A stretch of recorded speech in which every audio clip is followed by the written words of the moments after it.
Bapak, Ibu, dan Saudara yang terkasih dalam Tuhan Yesus Kristus, selamat pagi. Marilah kita bersama-sama merenungkan firman Tuhan yang akan kita renungkan di dalam Yosua 1, pasal 1, ayat 1-4. Sebelumnya, marilah kita berdoa mohon bantuan dari Tuhan Yesus Kristus agar kita dapat mengerti firman Tuhan. Bapa kami yang di surga, pada pagi hari ini kami datang dengan mengucap segala syukur kehadirat-Mu. Kami boleh bersyukur karena Engkau telah berkenan menyertai kami dalam istirahat kami, dan kami dapat bangun pagi dengan keadaan yang tiada halangan suatu apapun. Lebih daripada itu Tuhan, Engkau memberi kesempatan pada kami pada pagi hari ini untuk mendengarkan firman-Mu. Bukalah hati dan pikiran kami, sucikan kami untuk mendengarkan firman-Mu. Dalam nama Tuhan Yesus kami berdoa. Amin. Firman Tuhan yang akan kita renungkan di dalam Yosua pasal 1 ayat 1-4 yang demikian. Ayat 1, sesudah Musa hamba Tuhan itu mati, berfirmanlah Tuhan kepada Yosua bin Nun, abdi Musa itu, demikian. Hambaku Musa telah mati, sebab itu bersiaplah sekarang. Seberangilah sungai Yordan ini, engkau dan seluruh bangsa ini, menuju negeri yang akan kuberikan kepada mereka, kepada orang Israel itu. Setiap tempat yang akan diinjak oleh telapak kakimu, kuberikan kepadamu, seperti yang telah kujanjikan kepada Musa.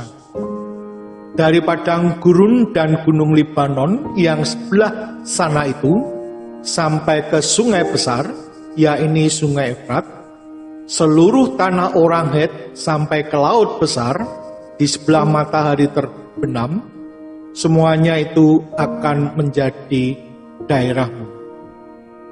Bapak Ibu yang terkasih dalam Tuhan Yesus Kristus, di sini diceritakan bahwa bangsa Israel telah tiba di perbatasan tanah perjanjian.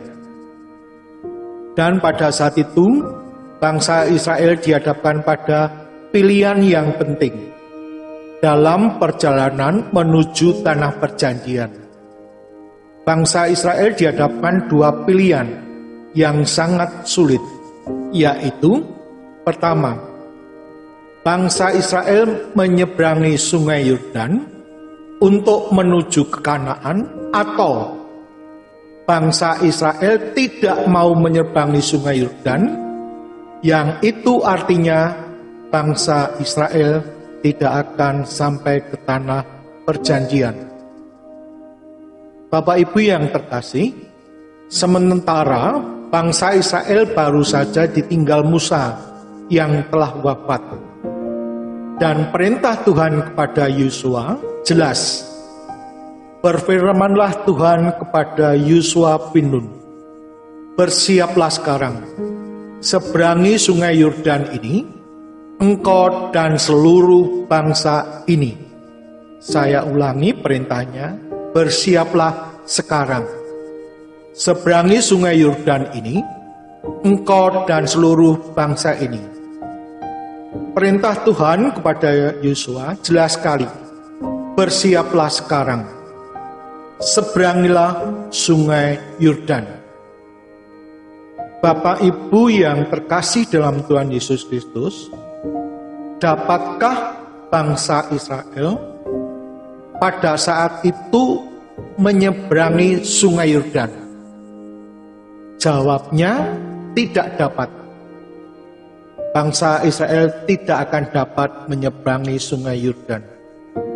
Mengapa tidak bisa menyeberangi sungai Yordan? Karena pada saat itu bisa kita lihat dalam Yosua 3 ayat 15, sungai Yordan itu sebak sampai meluap sepanjang tepinya selama musim semi. Di sini dijelaskan pada saat Yosua menerima perintah Tuhan untuk menyeberangi sungai Yordan dalam keadaan banjir. Airnya meluap dan arusnya sangat deras. Jadi Yosua harus mengambil keputusan yang sangat berat, yang sangat sulit, menyeberang atau tidak menyeberang. Mengapa sulit? Secara manusia, secara akal sehat, mestinya mereka tidak akan dapat menyeberang sungai Yordan yang sedang banjir. Secara akal manusia tidak dapat. Tetapi kalau bangsa Israel di bawah pimpinan Yosua tidak mau menyeberang, artinya mereka harus menunggu air sungai surut kembali. Yang berarti mereka harus menunggu di pinggir sungai selama semusim. Bapak Ibu yang terkasih dalam Tuhan Yesus, di sisi lain Yosua mendapat perintah Allah, bersiaplah sekarang, seberangilah sungai Yordan ini. Dan pilihan Yosua sangatlah tepat, yaitu milih jatuh pada perintah Tuhan, yaitu memimpin bangsa Israel menyeberangi sungai Yordan yang sedang banjir. Jemaat yang terkasih, Bapak Ibu Saudara, kita pun juga berada di perbatasan, yaitu perbatasan Tanah Harapan yang diberikan oleh Tuhan Yesus, yaitu masuk dalam kerajaannya. Tidak jarang dalam kehidupan kita dihadapkan pada pilihan-pilihan yang sulit untuk dilaksanakan.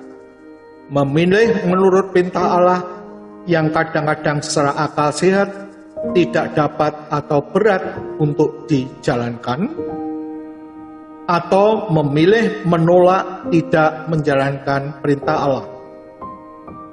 Kadang perintah-perintah Tuhan yang kita terima, pelayanan yang kita lakukan, sering kita anggap sebagai tembok yang tebal, tembok yang tinggi, atau seperti sungai Yordan yang airnya meluap, tidak dapat diseberangi, sehingga kita dalam menapak menuju tanah perjanjian yang dijanjikan Tuhan Yesus akan terasa sangat berat. Bapak Ibu yang terkasih dalam Tuhan Yesus Kristus, marilah kita belajar dari pemazmur Daud, bagaimana pemazmur menghadapi persoalan hidup yang dihadapi. Kita baca dalam Mazmur 18 ayat 30. Mazmur 18 ayat 30, pemazmur mengatakan demikian: Ia membawa aku keluar ke tempat lapang, Ia menyelamatkan aku karena Ia berkenan kepadaku. Pergumulan Daud dalam menghadapi persoalan kehidupan dalam menjalankan kewajiban dan tugas-tugas yang harus dihadapi oleh Daud kadang membuat Daud bagian hidup di ruang yang sempit, ruang yang sesak, pengap, yang kesemuanya dapat menimbulkan rasa jenuh dan bosan ataupun keputusasaan. Pertanyaannya, apakah Daud bisa melampaui semuanya itu? Jawabnya, bisa. Mengapa Daud bisa melampaui? Karena Daud bersandar dalam kasih Allah saja dan hidupnya berkenan pada Allah. Maka Daud dapat hidup bertahan dan Allah membawa ke dalam tanah yang lapang. Demikian juga Bapak, Ibu, Saudara yang terkasih dalam Tuhan Yesus Kristus.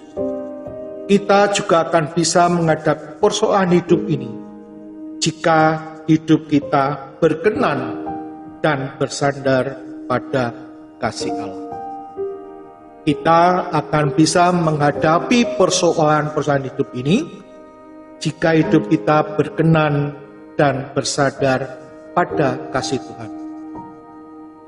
Bangsa Israel mampu menyeberangi sungai Yordan hanya karena Yosua menjalankan perintah Allah, yaitu seberangilah sungai Yordan ini. Bangsa Israel menyeberangi sungai Yordan bukan dengan berenang atau naik perahu, melainkan melalui pertolongan Tuhan saja yang menyertai. Dengan cara para imam mengangkat tabut perjanjian dan berjalan paling depan. Setelah sampai di tepi sungai, para imam mengangkat tabut, mencelupkan kakinya, dan pada saat yang sama air berhenti, tidak mengalir. Dari peristiwa ini kita dapat menarik pelajaran. Kita tidak diperbolehkan hanya memandang keadaan atau masalah dengan bersandar pada kekuatan diri kita, melainkan kita harus bersandar pada kekuatan Allah dan dengan mendengarkan apa yang diperintahkan Allah dan segera melakukan.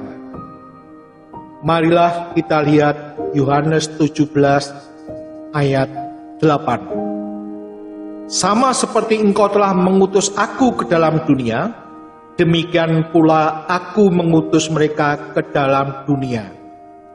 Bapak Ibu yang terkasih, jika Allah memberikan perintahnya kepada Yosua untuk memimpin bangsa Israel menuju tanah Kanaan, berarti Tuhan juga memerintahkan kita seperti dalam Yohanes 17 ayat yang 18.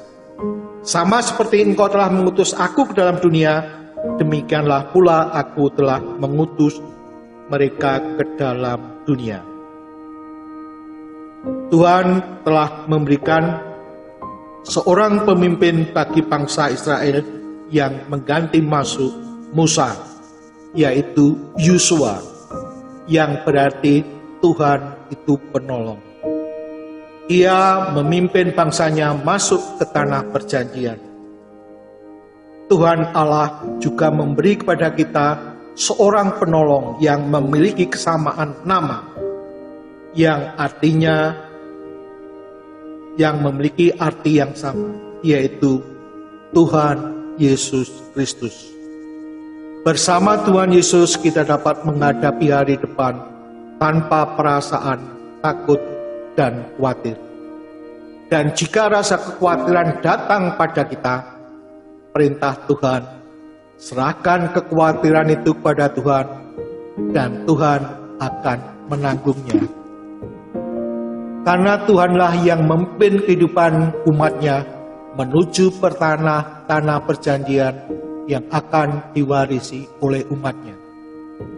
Seperti yang dijanjikan Tuhan dalam 2 Timotius 4 ayat 18. Dan Tuhan akan melepaskan aku dari setiap usaha yang jahat.